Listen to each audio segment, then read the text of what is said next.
Hello and welcome everyone to the return of the show that used to be formerly known as Too Fast, Too Movie if you are from the before times. I am Ben and that is Abraham. From the before times. From the before times. Interestingly, not referring to COVID on that, just referring to... the end of Attack on Titan. Yeah, the end of Attack. Pretty much it. And we are here to talk about Rings of Power. In particular, we're going to be talking about episode 104, The Great Wave. I want to know, what are your just general thoughts on this episode? And for people that are new, you have not seen any Lord of the Rings. You were learning about all the lore through me during this. Yeah, I here's the thing. I've said this actually to a few other people. I think every episode gets better, or at least that's what I thought when I saw episode 3. I think episodes 1, 2, and 3 had a very nice like crescendo where each one just kind of built on top of the other. There was more and more intrigue. I think episode 4 is a little bit worse. I still like where the show is headed. I like the story beats. I like a lot of the characters, but there are some things that are lacking. Galadriel's character, for me, is still not doing it for reasons we'll get into. But if we're just talking about the overall story, I'm still interested. I'm still intrigued. And yeah, I'm just excited to see how this thing finishes off. Yeah, I'm so similar boat.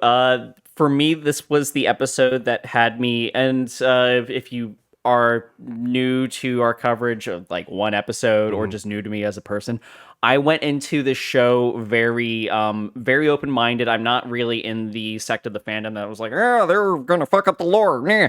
But like, I was one of the people that's like, okay, I would like to see some of the lore. There's some copyright stuff that they can't do. Yeah. And then as the show's been going on, I really liked episodes 1, 2, and 3. Episode 4 has me really worried because of there's things that we found out, but ultimately the pace for me still felt really slow for what is essentially the midpoint. Yeah, we're halfway through the show. Yeah. We're in an 8-episode season. I also would have thought that there would be more things that would have happened. Like, it feels like we're not out of Act 1 yet, and that's not good. Like, you can't have a long Act 1. That's fine. Stranger Things did it in their most recent season, where the entire first half was essentially just Act 1. Right. This is, unless something big happens next episode to really get us into a moment where characters start changing their focus, and really kick shit into gear, like, I'm just not super excited right now. I actually think that there will be, considering how it's not really a point that we can make for a whole topic. Yeah. But the Heartfoots were just not touched upon in this episode at all. So the fact that hasn't been relevant with other reveals that happened in this episode makes me believe that the last half of the season is going to be batshit insane. I'm hoping. I did take a look at the preview. We are getting Heartfoots the next episode. Nice. And the warg that has been around them is going to be making an appearance with the Heartfoots. Nice. So we're going to get some nice juicy conflict, and the story's going to start progressing in that way. Good. So I guess to start things out, we're going to just go over our big gripe and get this out of the way, which is Galadriel right now. More like Sadriel. I mean, that's how I feel like every time. I'm not going to lie. I feel like they gave her so much material, and there's a lot for her character to go through, but it's like, it's just the way that the show is written. It makes it so that every decision that she makes, though logically sound and very much rooted in her character and her backstory, is super infuriating to watch. It's just annoying, and it sucks because like other characters, like the like Prince Durian's wife, I'm blanking on her name. Yeah. But the lie that she tells and like the flaws that she has, I feel like play very well into the story and her character and everything like that. And it's you have a whole. There's so unfortunately, Galadriel she's always been a supporting character. And that's in the movies too. In the movie she's always been supporting cast. Gotcha. She is essentially she's a wise sage type character. She's someone that they come to after losing a really important character. A wise sage character? Yes, I know. Okay. So the thing is that arc-wise, she actually, like, I understand where they could be going with this. Because if we want to see Galadriel go from really young and stubborn to that character, she's going to have to see some shit. She's going to have to lose a lot of people. She's going to have to understand massive errors within her own ways. Right. That being said, she's also a character that while she's wise, there is a slight hunger for power that's still there. And I think that you can see a lot of that. Well, actually, she's not really hungering for power in this, which is kind of a thing. And really what this kind of comes down to is, in a weird way, she's very unlikable because she doesn't have flaws, or at least the flaws that she has aren't treated like flaws. So right away, you can kind of say, oh, the biggest flaw that this character has is that she doesn't listen to other people. She's not very diplomatic. Very headstrong. And very headstrong. But the issue with this is that the show isn't treating it like a flaw, because ultimately the big thing that she's headstrong about is like, hey, Sauron's still out there. And the entire reason why we're watching the show is because, we know. Yes, that is what's going to happen, probably end of the season. Yeah. Or at least like in the climax of the show. Yeah, so she's completely justified in what she's doing. And the problem here is we end up with kind of a Captain Marvel situation where you take a character that should be incredibly strong, incredibly likable, and then through the writing process, you just do not actually give them a flaw that they have to overcome, or at least the flaw that they have to overcome isn't actually being treated as such by the writers. Yeah. So there's a great video by Abby Emmons on about how to make a strong female character and why Captain Marvel failed, where everyone loves Black Widow. And it's like, okay, these are characters from the same franchise, and she's comparing and contrasting. And there's two ideas here that I would like to just sort of quote and bring attention to, because immediately when she said this, I thought about Galadriel. And that is the idea of when, in particular, men are trying to write a strong female character, they will copy and paste the really negative attributes of what they think of as male strength, which is being violent, aggressive, cocky, brooding, emotionless, and dominant. And all those things are things that we would associate with actually toxic masculinity, not an actual sign of strength. Right. Which is kind of what they've done for this. And there's like what actually we all think of as a strong character, subconsciously or not, is a character that actually shows us emotion and overcomes their own internal strifes. Yeah. So, like, and showing emotion and overcoming internal strifes are the two things here. And they have ingredients for that in the story. We could go in a direction where she has to overcome her headstrongness. But that has to come from something that has to come from a conflict point that we do not see yet. Because it can't be Sauron, because she's right about Sauron. Yeah. That's not a lie that she's telling herself. See, I think you're right on that, and I do think that that second idea that you had, where the writers are not treating these as negative traits, I think that's spot on, because in the backstory that we get with Galadriel, it's all about the loss that she has suffered. Yeah. From her brother to just the entirety of the elven race and the war that they have waged and everything that's going on with that.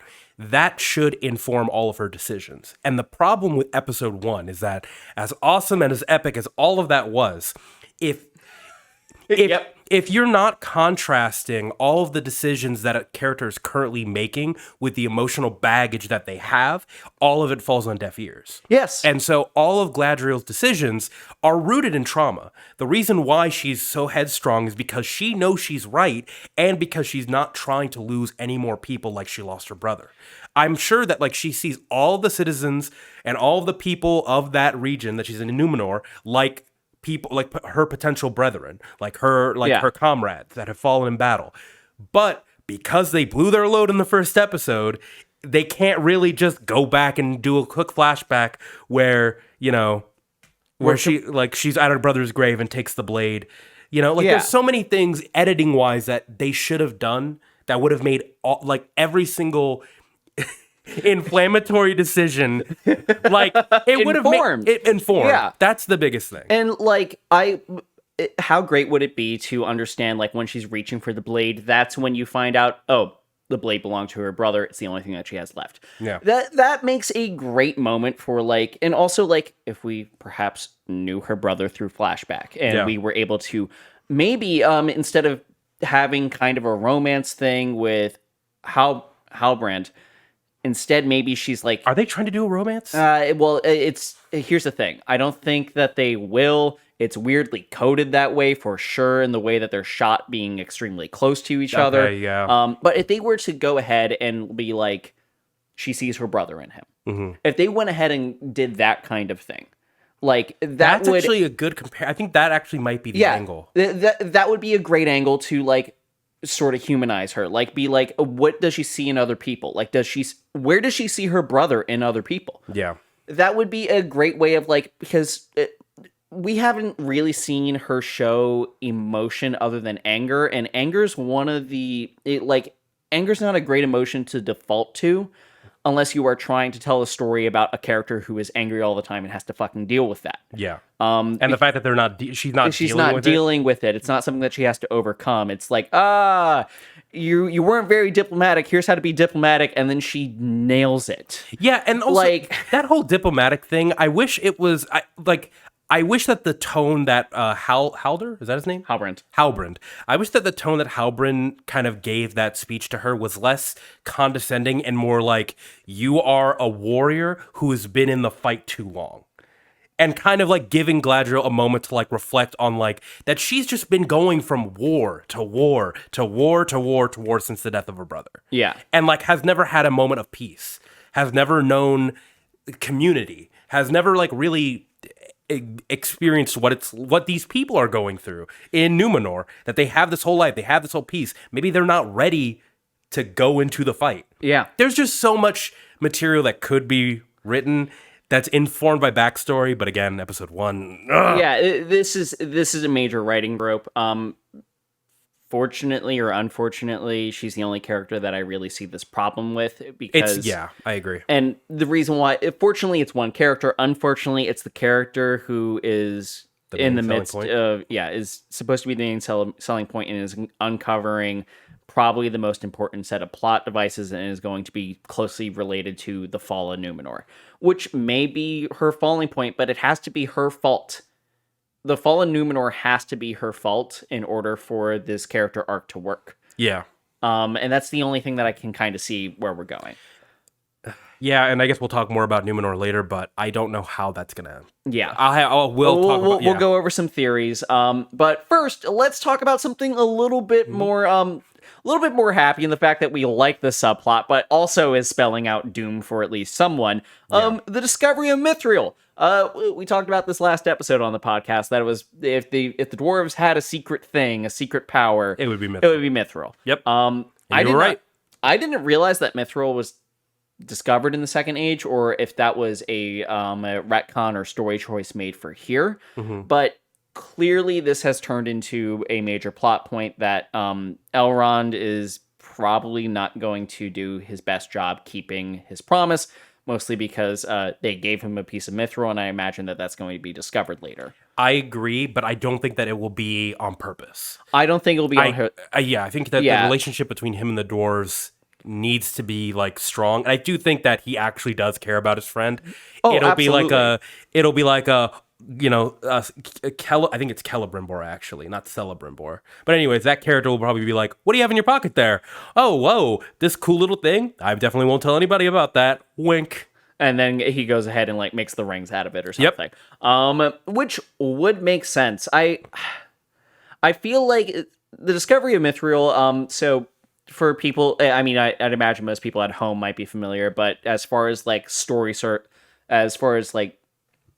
level story Lord of the Rings is concerned, Mythril is immediately relevant to the Moria storyline, which is a point where the Fellowship of the Ring goes into a mountain in order to take a shortcut around a treacherous storm that an enemy wizard has created. Oh, and cool. They go through this mine, and the storyline is essentially that they show up, and then they discover all the dwarves are dead. Something's happened over the last, I think, either 20 or 50 years. Dwarves live for a long time. Yeah. So they go in, find out everyone's dead. They don't know why. It's kind of a ghost town. It's now also infested with goblins if you make a loud noise and tick them off. But also there's this giant flame monster living at the bottom of this. And this giant flame monster is called a Balrog. It's essentially It's essentially a fire demon. Okay, cool. Kind of. That's where the Flyufools. Yes, this is where Flyufools Okay, cool, comes cool, from. cool. This is where Gandalf dies the first time. Gotcha. Cool. Okay. Yeah. Or it's the only time Gandalf dies in the movies. Gandalf's weird. He's not here. He's not here right now. He's not here. He's not part of the story. But you end up with these things called Balrogs, and they rise from and it rises from there. And the storyline about this is that this one Balrog is called Durin's Bane. Okay. I forgot to put this in the show notes, but you may recognize the name Durin as being the prince. It is also the king, the prince of the dwarves, the king of the dwarves. Oh, so is the Balrog supposed the Balrog? So at some point, I'm doing deep lore right now. Okay. At some point, within the history of Middle Earth, we had the whole we had the whole fight, the whole war in the First Age. Yeah. The Balrogs were fighting for Morgoth. Right. So supposedly most of them were wiped out, and then this one that shows up in the movies and the books, it goes into hiding in the mountains and then gets unearthed in Moria. Gotcha. So unfortunately, the show has kind of already blown its load in the trailer, and we know that a Balrog will be at least appearing. Oh, okay. Yeah. Cool. So we don't know if that's going to be in flashback or anything, but the way that this storyline is kind of going is the king is like, hey, shut it down. You're not supposed to be digging there. It's too treacherous is one reason given, but also there is a common storyline and motif within the Lord of the Rings where the dwarves will usually overmine due to their greed for whatever resource and then uncover some ancient evil or subdue themselves to a situation where a dragon just likes the amount of loot that they have and then takes reign and takes over their kingdom. Gotcha. So ultimately speaking, that Durin, the king, is probably trying to stop them from mining too deep for potentially running into something like that. He probably doesn't know that there's a Balrog down there, but he probably is like, hey, we don't mine too deep. There's bad shit underground. I mean, there were earthquakes literally throughout the entire episode, so I'd imagine that Balrog isn't going to be a flashback. I'd imagine he's actually going to show up. Yeah. Which I'm sure some lore people will be upset about, but it's fine. I mean, I don't know the lore, so I'm fine. I'm happy to see monsters. Monsters are cool. Yeah. Balrogs are really cool. I'm excited to see this one in a crisp HD. Yeah. In that good old Amazon 4K. But this does lead into another thing that you kind of were thinking about, and we also know is going to be a thing later. Ultimately speaking, it's a very common motif that elves and dwarves do not like each other. Yeah. And that comes from Lord of the Rings. Yep. So clearly, something's going to happen between elves and dwarves between the Second Age and the Third Age. And I think it has to do with the construction of the tower, that Celebrimbor is currently... Because here's the thing. The king of the elves intentionally got those two people to go over to that location to do... What was the purpose of that? So, we do not know. So what it is Celebrimbor. Honestly, I heard Celebrimbor. I think I heard. I'm pretty sure it's Celebrimbor. Now that you mention it, if we're wrong, just let us know. Is it with a C or with a K? You decide. With a C. But we know that he has something that he needs to forge for the elves. And he needs Elrod's help in order to create this forge. And he's been commissioned by the king. Yes. Because the king they have a relationship of some sort. I think the king understands to some extent what the commission is. Maybe not the extent of its power or I think Celebrimbor might know more, and it also seems like Prince Durin, is also noticing this as well. The king also. Because I think there's that conversation where they were like, I trust him, but the reason why I'm going with Elrond to the place of the elves is because I know some fuck shit's going down. Yeah. The fact that those two came in together, Celebrimbor and Elrond, Celebrimbor was turned away, is now just creating the scenario where I think Elrond is a nice guy, he's an old friend, he doesn't know the full extent of the evil plans, but he's going to be an instrument in its crafting or its completion. So the sad thing about Elrond is we see him so full of life and joy, but anyone that's ever watched the movies knows that he's a very crotchety, cynical old man who's never happy. He's played by Hugo Weaving, so yeah. So like he's the shoe's gonna drop, and like he's a character that I love him. I love how he is right now. I'm gonna be really sad to see how he ends up this sad. Honestly, it's probably going to be the death of the prince. I feel like Prince either. I feel like it's not going to be just the death of the prince. I feel like the prince is going to die hating him for whatever reason, because we do not see Elrond as being like the full blown, like he is known as the half elven. He is an ambassador of sorts between at least elves in the human world and sometimes the dwarves. But it's not like he has great relationships with the dwarves either. Yeah, so this is gonna go sour. This is gonna go tits up. It's gonna be real bad. Also, I just want to say as a minor note of just me, will they ever show us the dwarven children? No. They will not. They will tease it. I noticed that too in the second episode. I was like, "Oh, dwarven kids," and I was like waiting for like them to for them to pull it up. Yep. Nope. They're never going to show us the little lads with beards. Yeah. But they're like, it's like eels. We don't know how they reproduce. All right. They just pop out of holes in the ground. Yeah. They just come out and they're like, "Whoa, where'd you come from?" Yeah. I mean, with Celebrimbor, maybe he's making the rings. Maybe that's already been decided, and Sauron's already pulled a string. I absolutely think that's the case. Yeah, if we meet another character that Celebrimbor is working with, then that is likely the situation. And they know that the entirety of the fandom knows that Sauron is the main force behind the rings being created. Do you think that it could have some connection with the character from the Southlands, the Adar character? Adar? No, and no, but also maybe. Adar's weird. Adar's weird. He is tangentially connected to. He's definitely connected to Sauron. I think that he has a different purpose in this. But you know what? Let's talk about the Southlands right now. Yep. So the hilt we have a little bit more information on. Yes. First of all, it's badass. Yeah, it's so the fact that like dude, when he pokes it into himself and it just becomes the sword. That's so fucking cool. It's so fucking. I saw that. I was like, that D&D item gonna just fucking amazing. Taste that.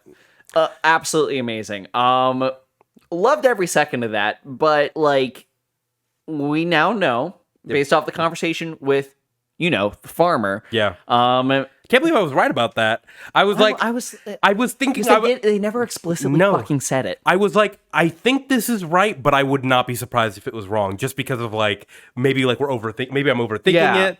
But no, you nailed it. No, he was just an evil dude. He's just the farmer's just a bad guy. I'm a secret worshiper. I'm a secret Nazi. I'm undercover. You see. That's what he was like. No, he really was like, okay, yeah, kid, I see you. Now you can keep that dagger. We just got to be ready for when the time comes. That was fucked. The fact that they actually did this, though, that interaction happened in the halfway point, leads me to believe that kid isn't going to be evil. No, I don't think he is. I think he's going to be obvious. Here's the thing. Things that are made by Sauron corrupt people. Yeah. Specifically, like from the Lord of the Rings, the One Ring, its main thing is that it has a mind of its own, and it corrupts the user, or not even the user, just the bearer.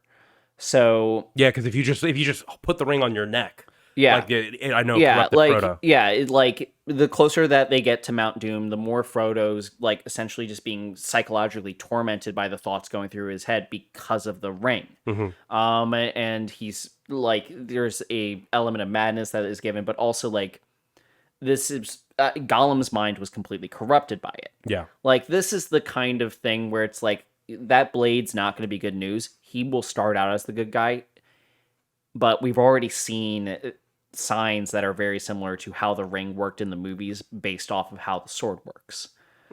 So do I think that this is like necessarily the biggest thing? Like I don't think it's the same sort of crazy magical item that the ring was. No. Because if it was, then why did the fucking farmer have it? Yeah, it's like a tool of Sauron the movie that he gave to like his knights or like generals or people like in the high ranks. Yeah, I think that like it's clearly important from a strategic standpoint because the orcs are looking for it as well, and we now know that That's what they were looking for. what they were looking for. Yeah.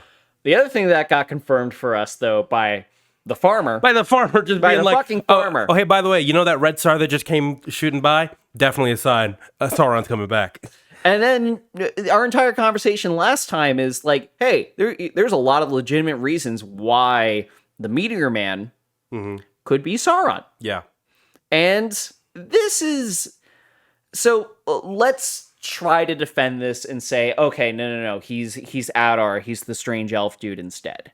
Wait, the Meteor Man... let's try to defend that Sauron is is that, and that let's say for the sake of argument that the only other thing that could make sense is Adar. Adar, and that the star falling was actually the blue elves. Right. Excuse me, the blue wizards, not the blue elves.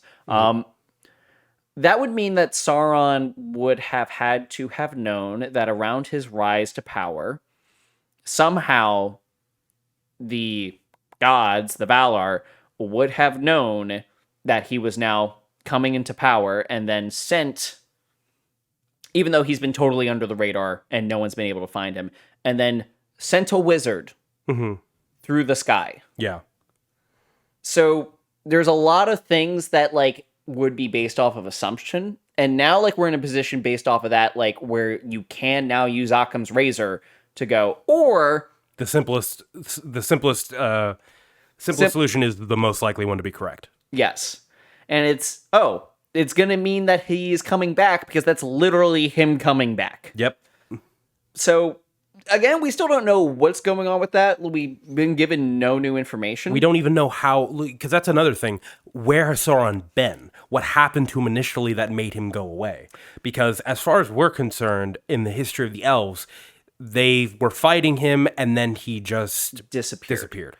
They started losing the Morgoth, and his lieutenants started losing the war, and he supposedly went to the north and then after Morgoth's defeat went to the north and then vanished. That's okay. I didn't actually catch that. So that's actually probably what the plan was. It was probably we're losing this on a frontal assault. Yeah. We can't beat them head on. So we're going to be sneaky. We're going to let them think they've won. We're going to infiltrate their ranks, and then we're going to take them down from the inside. Yes. That's the plan. That's what I was thinking. Okay. Yeah. So, and I mean, that is the MO for how Sauron works in the books, from what we knew about him when he had a corporeal form and wasn't just an eye on top of a tower. Yeah. That's kind of what he just was. Just an eye on top of a tower. Yeah, it was just an eye on top of a tower. But like that is strategically what makes sense. He is a trickster. He is a shape changer. Yeah. He's not going to do everything by a frontal assault until he forges the One Ring and then becomes stupid fucking powerful and is this giant monolithic warrior. Yeah. Going back to Adar, who is he? Because we know he's not Sauron. Like that's or at least what we theorize to be. So if he's not Sauron, is he just a person like who works for him? Because he seemed to have elven features. So I think he's the elven features, at least the way that Lord of the Rings works. He's an elf. He has to be. Okay. And you have to remember orcs are elves. Yeah, orcs are elves as well. So he has a little bit of this corruption going on the side of his face that you could probably see. There is another thing that is very interesting in his actual physical attributes. If you go back and take a look at the sort of neck piece that he's wearing on his armor, it has the same leaf engravings as Gil-galad, who I hope I'm pronouncing that Gil-galad? right. The king of the elves that we saw in the first episode. Fuck. Yeah. Which that could mean that just means that he has a connection to at least to the royal family, and he also talks about like lies that have been told, which is I feel like he could be easily have been manipulated by Sauron. And Sauron is, when he's at his most powerful, able to elevate people or at least give them magical powers. He created the ring wraiths by giving them the rings, and corrupting the men that were wearing them. He did it like he has this weird thing in the third movie called the Mouth of Sauron, who seems to be a dude that's totally like Has multiple mouths. Well, he's just kind of like fucky looking. I don't Okay. really know how best to say that. Put on screen. Yeah, it's just there's weird magic afoot with him. Right. So it is possible for this guy to be a second in command who is looking to extend and potentially even if you want to go into like if you want to go into a Star Wars style thing that actually would kind of hold up here, like a Sith sort of usurping their master type thing. Like he could be looking to become more powerful. Which is something that can happen in this world. See, because the way that you just said the fact that he was saying that there were lies that were being told, that's what you said in the episode. Yeah. And the fact that the King of the Elves in the first or second episode basically pulled a George W. Bush and said, like, war's over, we're pulling out. Yep. There does seem to be some treachery afoot within the higher ranking of the elves. I don't know if I'd go so far as to say that the King of the Elves is in collusion with Sauron and the forces of Mogarth, but it's possible that this elf could have that relation that you're saying, and it might not be manipulation, or it could still be manipulation to an extent, but there could be a nugget of truth in it, because there's still a lot that we don't know about the end of the war. Yes. And the actions that were taking place during that time by both the elves and the agents of Mogarth. We don't know a whole lot yet. So I'm wondering if he's maybe somebody who's been burned and maybe justifiably angry, but is taking it out by working for the other side. Well, there's a there's an interesting thing going on here, because all the orcs in that encampment refer to him as father. Okay. So, a couple ground points to point out. First of all, no one has seen orcs in a very long time. Suddenly, there's now a camp of orcs popping up in the Southlands. So that's rule number one to think about. Okay. Number two, orcs are created by elves that cannibalize. Yeah. At least we haven't had a hard truth confirmed about this, but if we're just pulling from Lord of the Rings lore, they're corrupted elves. They have been subject to cannibalism. The idea that the idea that Tolkien got this from was from the Native American legend of the Wendigo, which is of men that become corrupted and turn into monsters due to cannibalization. Okay. This is where things get really ugly in the theory crafting. Who does he have as a bunch of prisoners right now? A bunch of elves. So what does he need to make more orcs? He needs elves. So you're saying that basically what they're doing is they're making a camp that's like creating... There's only one way to do it. Jesus. There's only one way to make more orcs. And a massive orc army has to form at some point. Okay. Yeah, it's really dark. But really if dark. I'm just pulling from, unless orcs fuck, yeah, like and the fact that like they were like, we have not seen an orc, and they have made it very explicit that they've been trying to find them. Yeah. And they're nowhere to be found. The only question is, like, if there's a bunch of orcs and we are following this logic, that means that there also have to be elves that have gone missing. The story has not fully gone in this direction yet. I mean, we don't know because we don't know. They could have retconned how orcs are created. That's possible. That is a thing. That is absolutely possible. And if that is the case, everything I'm saying is moot. But they actually have been a lot better at sticking to lore than a lot of people have been giving them credit for.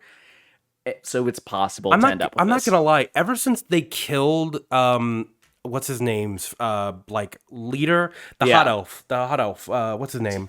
God, I'm blanking on all the names. I don't know. All good. Hot elf's like friend and also the leader of that like section of the tower where they were guarded in the Southlands. They killed them off in like the second or third episode. Yep.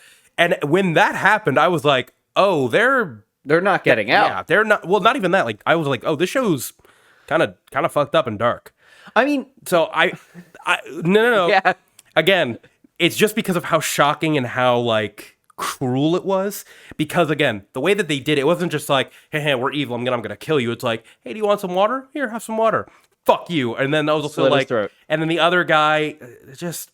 Well, the other one is like they provided like it's like we thought he was free if he made it out, but no, he was in a wide open space where he could get shot by literally fucking anyone at any point. Yeah, like the fact that they're like doing the sadistic like like puppeteering and masterminding this whole operation and giving these people the false sense of control and like escape and all that stuff leads me to believe that they would be willing to entertain your theory. At least not in an explicit R-rated Game of Thrones way. Yeah. But I do think that, and again, this is an Amazon show. The Amazon has the boys. They can do it. They can do it. I would not be surprised if they follow the lore. Yeah. And I will say, like, Tolkien's world is usually a world of heroes. Like, it has dark moments, but it is ultimately, like, this is high fantasy that feels like hero fantasy. Yeah. This show has had a little bit more of a darker turn, and admittedly, the Second Age will kind of do that. Just because of how it ends. Yeah. Like, this is an apocalypse story. Yeah. Is what this is. So we all just have to keep that in mind. This is not going to end well. This is about the creation of the Rings of Power. Oh boy. Speaking of not going to end well, Numenor. Oh yeah, they basically were like, "Oh, remember that theory that you said last week?" Yeah, they were like, "Oh yeah, that's gonna happen." Yeah, we're doing it. Yeah, we're doing it. More reasons for you to watch the show. But they spelled it right out at the beginning of the episode. Yeah, we see the water and waves crashing down, and we see the petals of the white tree. So. An important quick lore thing on these trees. We do see one of these within the movies that is dead. That is at the I nearly said Minas Tirith. But is this place Gondor? Oh, you have a Gondor. Yeah, I have a statue. I didn't put it front and center in the frame. Oh, is that the place where the long bridge? I know that place. Yeah. Somebody jumps off of that, right? Yeah, someone jumps off of that. Okay, cool. Yeah. There's Gondor. There's Gondor. It's in frame now. Okay. But Gondor has that white tree, and it is dead because they had long forsaken the elves, and the true king is not there. Right. And that happens here with the tree losing its petals, and it is always, whenever these white trees lose their petals, a sign of a great calamity coming. And it happens the moment that Galadriel sets foot on the ship. Yes. Which is the reason why the queen rightfully, like, I'm like, if she doesn't immediately go, no, pull that ship back around. Nope, we're not doing that. Not doing that. That is God literally telling me, no, this is, I am making a mistake. Yeah. Though, again, it kind of, there's the whole thing of like, it's still going to happen, though. Yes. So the question is how. Yeah. And the question is what the queen is doing enough, or is in this moment, because it's kind of a weird thing, like if the tree just created a self-fulfilling prophecy of like, oh, nope, you actually go with Galadriel, and that's actually what causes the fall of Numenor. Like, is the tree creating a self-fulfilling prophecy here by shedding its leaves at that moment? Yeah. Or is something else going to be afoot? And also, is it going to be a situation where they leave now in like the next episode, and then they come back, and then it's going to get destroyed? Or is the rest of the season going to take place around the fallout of the queen's decision, the split maybe between her and her people, and then season end with the calamity? Yeah. Like, I don't know how the timeline's going to work. So there's a lot going on here. We do know that one of the core issues with Numenor is how they feel about the elves. And so this is another lore thing. I'm going to go over it only because this is a minor gripe to have with the show. I can't judge the show based off of this fact, but they did miss out on a really cool opportunity here. Go for it. So in the show, they kind of boil down why it's like, we don't want the elves. They live twice as long and don't get fucking tired. Mm-hmm. And it's like, well, they live forever and they do get tired. They took our jobs. Yeah, they boil it down to basic like xenophobia. Yeah. I did a little research. Read a little bit between now and then. The actual reason why the men of Numenor do not like the elves is that they started resenting the fact that the elves were constantly like, your island is a gift from us, which is some fuck shit. But the other really big thing is that the Numenorans were banned from sailing west. Why? Remember that beam of light that opened up? Oh, they can't go there. They can't go there. Because they're like, that's our territory. You can't go there. Well, sort of, but yes. Okay. I mean, it's the edge of the world. Yeah, it's the edge of the world. It's weird. The world is kind of round, but not really. Like, you can sail there, but then there's also with some elf magic, you get teleported to another continent that is not on the round world, but is elevated. Yeah, there's different planes. The whole thing is like, God was like, the world's flat. I'll make it round now, except for this one place. This one place kind of stays on the same plane. Okay. And you need special magic to get there. So because of that portal's existence and where it is, they banned the Numenorians from going that area. Yeah. And also coupled with the, like, I am mightier than thou, and, like, I've given you a gift. Yes. Even though they're... okay, yeah. Yeah, like there was a much more complex thing going on. Like, you could have explored, maybe... Oh, wait, here's a character flaw for us to explore with Galadriel that you might have to deal with. Racist. Yeah. Like, I am mightier than thou. Maybe she has to explore that. And that's there, but it's not really intrinsic to the plot and the conflict. Character. Yeah, that's the thing. It was definitely present, but it wasn't... It's not it's not a massive part of what's going on in the story. And if they would have harped up her more like I am like a descendant of like the god, like I'm a descendant of this, you owe me this because of your ancestors did and what my ancestors gave to you. In fact, I should be ruling up like or something. Yeah, she can be like, I am one of the oldest elves in existence. Like I was there. I fought through the entire war, Great War in the First Age. Yeah, you should be honoring my arrival. Like. Yeah, there's some like stuff that guy Elrond who you have on a painting of. I know him. We're friends. Like, okay, yeah, that is there's not more there's more to work with here. Yeah, it is kind of what I'm trying to say. This is again minor gripe. No, that's a big gripe because if Galadriel's whole arc is about her trying to learn humility, we kind of need to know the exact reasons why there's hostility between her and the people that are supposedly the people that should be helping her. Because it's like, why aren't these people? Because I'm sitting here the whole time going like, why aren't the Numenorians helping you? They're the only people who fought with the elves. I'm like, what's the disconnect? I'm like, what am I missing? Yeah, they boiled it down to basic xenophobia, which is. Yeah, it would have made for a much more compelling story to even just have that in... It didn't even need to be a big thing. It just needed to be talked about. It would just need to be like, we're now informed that that's what's going on here. Yeah, that's the... That would have made a difference. Ultimately, though, the queen leaves with Galadriel. And the question is something that they are going to do while abroad going to cause this shit to go down? Or is something going to happen with the only characters that are left in Numenor, which are Halbrand and I think the Hand? Yeah, or third option, they don't leave immediately. Because, I mean, they said that they're going to go, and there were people that volunteered, but given how people were so easily swayed halfway through the episode about the whole, like, they took our jobs, like, they're elves, like, we hate them. I'm wondering if there is going to be a split in the, in the townsfolk rhetoric. Yeah. If they will side with them or if they'll, like, there might be a faction who are just like, no, fuck those people. Like, we're not going to do it. Yeah. And maybe they're not going to leave until they, like, maybe Civil War starts. I don't know. And that's all possible. I feel like, so one of the things, again, is if I'm going to base a theory off of ingrained lore, which is the Sauron did it.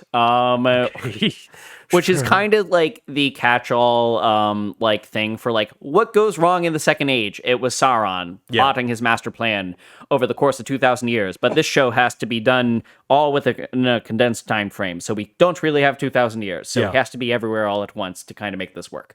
There are theories afloat that Halbrand might be Sauron. I don't really buy this only because Halbrand's character seems too well informed in a very different direction.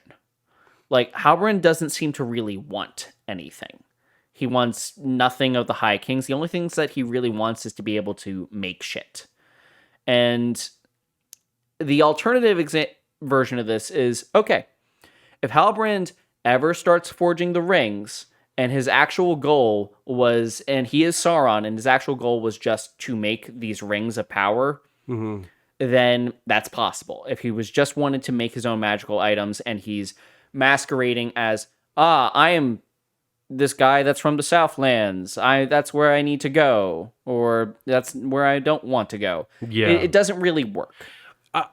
Like, it could, but I feel like he's playing some extreme 3D chess, and like we would need to have like a sudden moment of he's alone with someone, they figure him out, and then he just kills them in order for me to like really get to the point where I might believe that. Okay, you actually said that, and I'm like thinking, all right, it doesn't make sense. But then, as I'm thinking about it, actually, there's a lot of holes in like his story. We don't know anything really about him. And also the fact that Galadriel is learning from this person, and the fact that she is so gung-ho about finding Sauron. Ooh, how? Okay, yeah, you're right. I'm just saying, from a narrative perspective, how ironic would it be if the person that she had been had seen her brother in, the person that she had been learned humility from, and the person who she's like basically trying to bring to the Southlands turns out to be Sauron, and then he's like, you brought me here. It was reverse psychology. I wanted you to think I wanted to be nowhere near that place. Plus, he is in Numenor, and if what you're saying is true, he could be the cause of the downfall if he's already there. Oh, and that brings up a point. She started having the things were about Galadriel's arrival. It's not Galadriel who's the problem. It's who Galadriel also came with her and also arrived at the island at the same time. It very well. But then that pokes a hole in the Meteor Man. It pokes a hole in the Meteor Man theory. There's a lot of things going on. He could just be like a fucking cool wizard. Here's the thing. He could be a cool wizard. You're right. And that's the thing, because you remember how you were saying like that the gods like are like they can, or not gods, whatever. The Valar, they're the closest things to gods. They basically like can oversee the world and are like, all right, shit's going down. We need to bring an aid to basically like counterbalance. Yeah. It could be that they know what's going on to an extent, and they bring him as like the force of good. And the fact that he's in that area means that could be It could be the other way that it goes. So yeah. I feel like, okay, so now on this podcast, we have two contenders for who Sauron is. Both of them will sting for whoever. It's going to hurt either way. Yeah. It will hurt real bad if they start doing Galadriel's character justice. If she starts to learn and she starts to actually, and they treat the problems that we've been talking about as flaws, then this will be horribly sad. Yeah.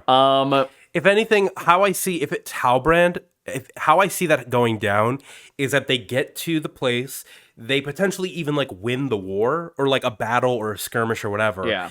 And then like maybe like a conversation between him and Celebrimbor, and he's like, "Oh, you need a hand with that forge? I'm a smith." And then that's what it. By the time he does that, though, they need to give us a strong hint.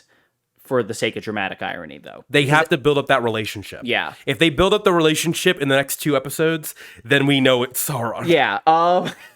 God, I wasn't expecting to land on that theory today. Yeah, well, because you said it, I'm like, the gears, I'm like, I don't have the pieces yet, but narratively, it would hurt the most. It would. You're right. Okay, so on that now, I guess... Fun fact? Yeah, I guess we'll end it on a fun fact. And while we're on the subject of the Valar, actually, this kind of works. So the Valar, they're the gods and all, and they're on the other side. They're actually with the elves in the Undying Lands where the elves are from. We're probably not going to see one on screen. I don't know if we're even supposed to be able to comprehend them if we look at them, in all honesty. Are they like fourth dimensional beings, kind of? Yeah, I'm not... I don't know. Fuck it, not in this show. Yeah, I will... We'll read a book. Next fun fact, I'll read a book and find out if they're corporeal or not. All right. But during the first age, during the Great War, Elrond's dad did in fact go over and convince the Valar to join the war effort against Morgoth, and that's one of the main turning points in how they won the war. And they talk about that in this episode. And he's like, and as a reward for his great braveries, my dad was sent to take the stars across the sky. His dad's actually in space, Abraham. Yes. So there's a star in which Elrond's dad moves. Elrond's dad is canonically in space. Moving the star? Yes. Giving everybody light? Well, from that star, but yes. I mean, is it like a star or is it like the sun star? More wishy-washy. Like the sky's probably not the same thing as our sky. Like Elrond's dad is Space Elrond. Space Dad. Space Dad. Space Wait, Dad. that actually brings up a funny point because someone actually. Hold on. Hold on. Okay, so this is what someone sent me as a message. He said, Elrond gets to talk about Space Dad and Bird Mom. And I had no idea what he meant. So, Yep. Okay. Yep. So that's what that means. Yep. Space Dad and Bird Mom. He is canonically in space. And that is what that scene was. Join us next time where we're going to cover the next episode. And, yeah, this has been The Return of the Show. Bye. Bye. Space Dad? Space Dad. Yep.